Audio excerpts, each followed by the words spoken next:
지난밤 안녕히 주무셨습니까? 하나님의 평화가 여러분과 함께하기를 주의 이름으로 축복합니다. 오늘 우리에게 주시는 하나님의 말씀은 시편 31편 1절부터 8절 말씀까지입니다. 시편 31편은 병으로 고생하면서 쫓기는 사람의 기도라고 전해집니다. 1절부터 5절까지는 내가 창피를 당하지 않게 해주세요. 나를 구해주세요. 나를 건져내주세요. 내 요새와 산성이 되어주세요. 주의 이름을 위해 나를 이끌어주시고 동행해주세요. 와 같은 청혼 기도입니다.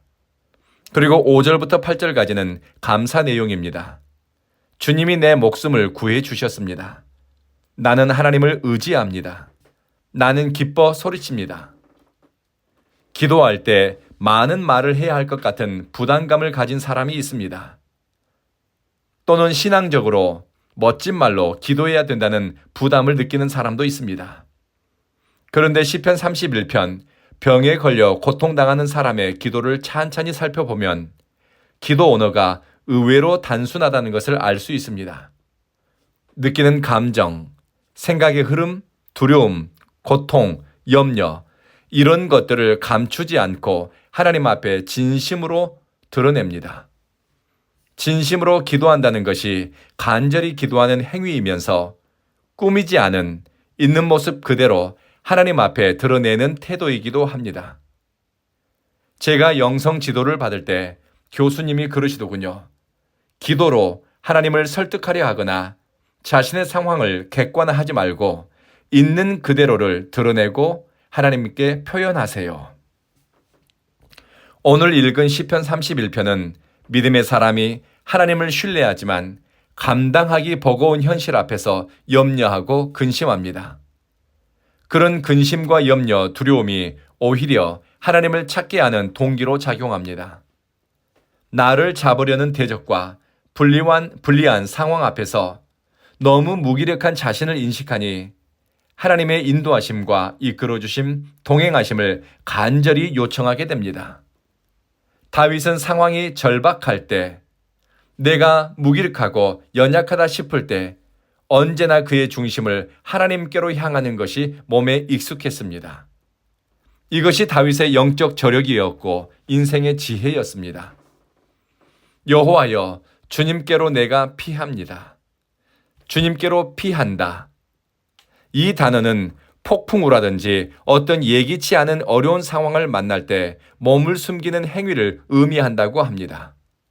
또 다른 의미로는 하나님의 성소, 하나님의 전에 나가 자신을 내맡기는 의탁하는 행위라고 성서학자들은 해석합니다.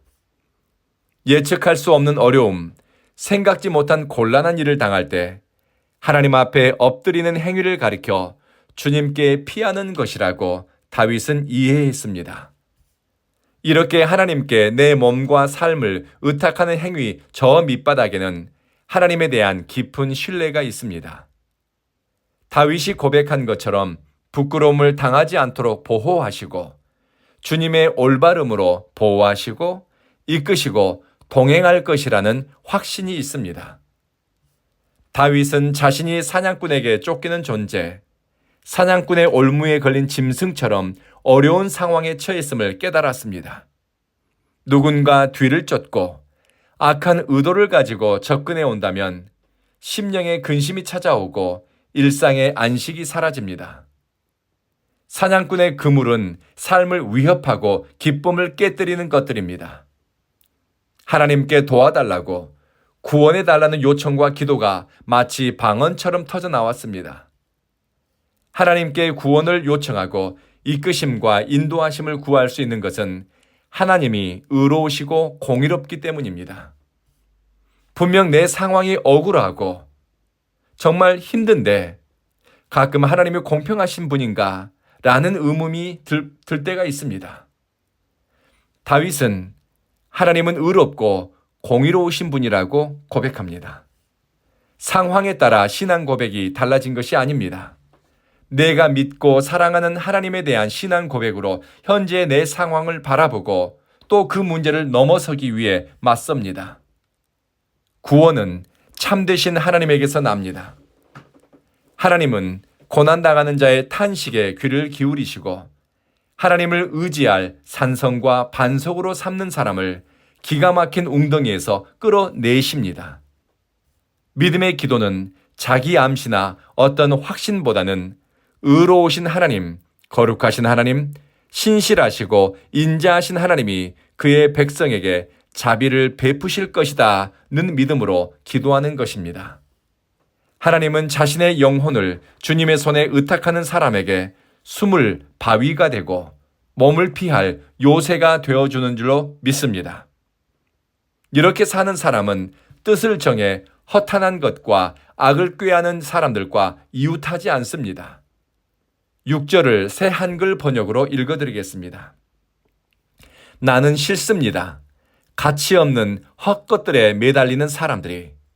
나는 여호와를 의지합니다. 기도는 하나님과의 관계를 깊게 할 뿐만 아니라 사회적 관계 안에서도 악을 끊어내고 악인과 거짓의 사람들과 거리를 두는 선택에도 영향을 미치게 됩니다. 그리고 7절에 내가 주의 인자하심을 기뻐하며 즐거워할 것은 주께서 나의 고난을 보시고 환난 중에 있는 내 영혼을 아셨으며 내 발을 넓은 곳에 세우셨습니다. 넓은 곳은 위험이 없는 안전한 곳입니다. 하나님의 보호하는 손길이 둘러친 곳입니다. 상황이 불리하고 어렵지만 한결같은 주님의 사랑 때문에 즐거워합니다. 그리고 비참한 내 상황과 어려운 처지를 주님이 보셨기 때문에 기뻐합니다. 애굽에서 이스라엘을 하나님이 구원하실 때도 하나님은 그들이 고난당하는 것을 보셨고 부르짖는 탄식을 들으셨습니다. 믿음의 사람이 환난 가운데서 기뻐하고 소망하는 것은 지금 내 상황과 처지가 하나님께 이미 연락되었고 주님이 내 목소리와 고난을 듣고 보고 계신다는 확신 때문입니다. 오늘 사용할 기도 언어는 주님께 피하니 부끄러움을 당하지 않게 하소서. 주님이 내 바위와 구원하는 산성이 되어 주십시오. 나를 지도하고 인도하고 이끌어 주십시오. 내 발을 넓은 곳에 세워 주십시오. 기도하겠습니다. 자비하신 주님, 문제 앞에서 낙심하기보다는 기도하는 지혜를 갖게 하소서. 기도가 성장하면서 하나님을 깊이 알고 하나님을 참되게 깨닫도록 도와주십시오. 사랑하는 주님, 우리 온 교회 믿음의 식구들은 하나님을 피할 바위와 산성으로 삼아 오늘 하루를 평안히 살게 하소서. 우리 발을 넓은 곳에 세우시고 인도하시고 동행하시는 하나님을 친밀히 깨닫고 경험하게 하소서. 온 교회는 예배자들을 위한 교회, 심령이 상하고 애통하는 사람들이 하나님의 품을 찾아 모이는 교회, 성령의 인도하심에 순종하는 성도들이 모이는 교회로 성장하게 하소서. 예수님 이름으로 기도드립니다. 아멘.